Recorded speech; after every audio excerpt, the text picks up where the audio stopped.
Abbiamo due tipi di trapianto corneale che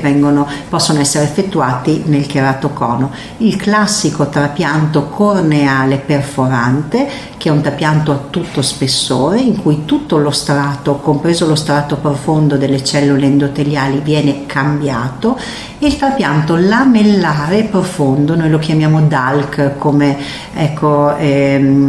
acronimo, ed è praticamente un trapianto in cui si asporta tutta la cornea alterata tranne il sottile strato profondo endoteliale. Questa tecnica offre dei vantaggi rispetto al trapianto perforante, che sono soprattutto il fatto che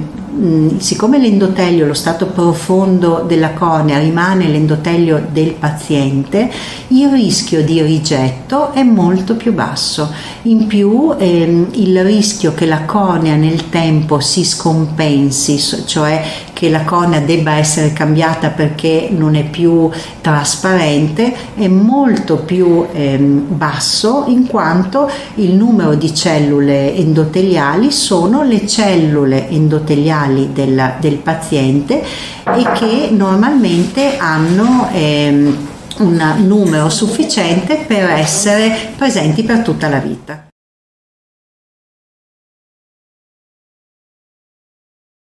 Qui ci troviamo in Fondazione Banca degli Occhi del Veneto. Alle mie spalle c'è il laboratorio di fondazione, dove i miei colleghi stanno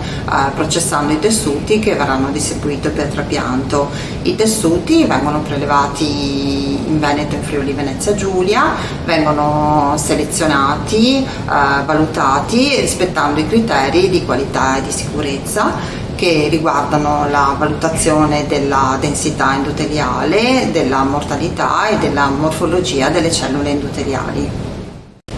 Per i pazienti affetti da cheratocono forniamo un tessuto oculare idoneo rispettando i criteri di qualità e di sicurezza, e in modo tale da ripristinare la corretta curvatura dell'occhio del paziente.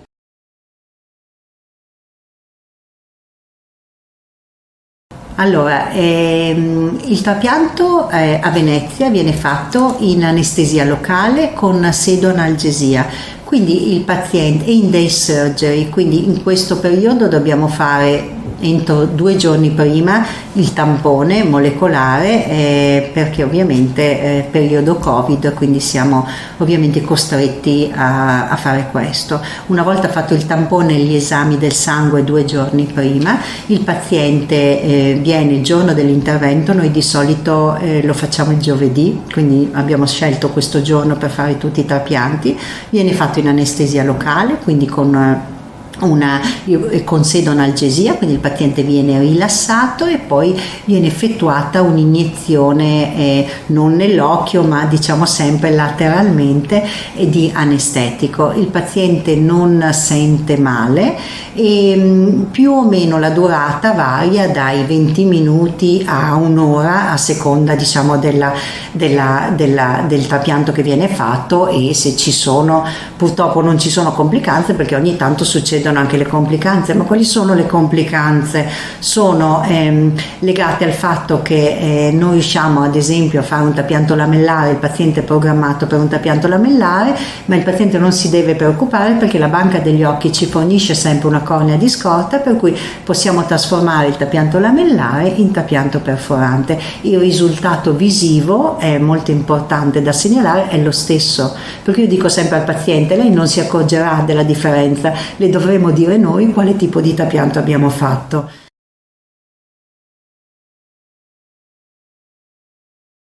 Una volta io ricordo quando ai tempi del professor Rama, quando si facevano i trapianti di cornea, i pazienti rimanevano un mese distesi nel letto con la benda. Adesso le cose sono migliorate. La cosa bella è che per quanto riguarda la chirurgia corneale è cambiata tantissimo, è migliorata tantissimo, e quindi noi svegniamo il paziente il giorno dopo, la benda non viene più utilizzata, il paziente dovrà mettere un collirio 6 volte al giorno per un mese, 4 volte al giorno per un altro mese, finché, scendendo e riducendo la frequenza delle somministrazioni, dopo più o meno 6 mesi si sospende completamente. Direi che poi vengono utilizzate delle lacrime artificiali, vengono fatti controlli il giorno dopo una settimana e dopo un mese, e poi ogni 2 mesi e 6 mesi a seconda del risultato visivo, perché quello che dico sempre ai pazienti è che noi cerchiamo di far vedere il paziente, non possiamo dire dopo il trapianto ci saranno i 10 decimi naturali, perché poi c'è l'astigmatismo, c'è una correzione, quindi c'è tutta una serie di problemi, o insomma di situazioni che dobbiamo ovviamente seguire e risolvere. La cosa importante è quello che diciamo al paziente, che entro un mese più o meno viene dato un occhiale, una correzione ottica, con cui possa iniziare a vedere.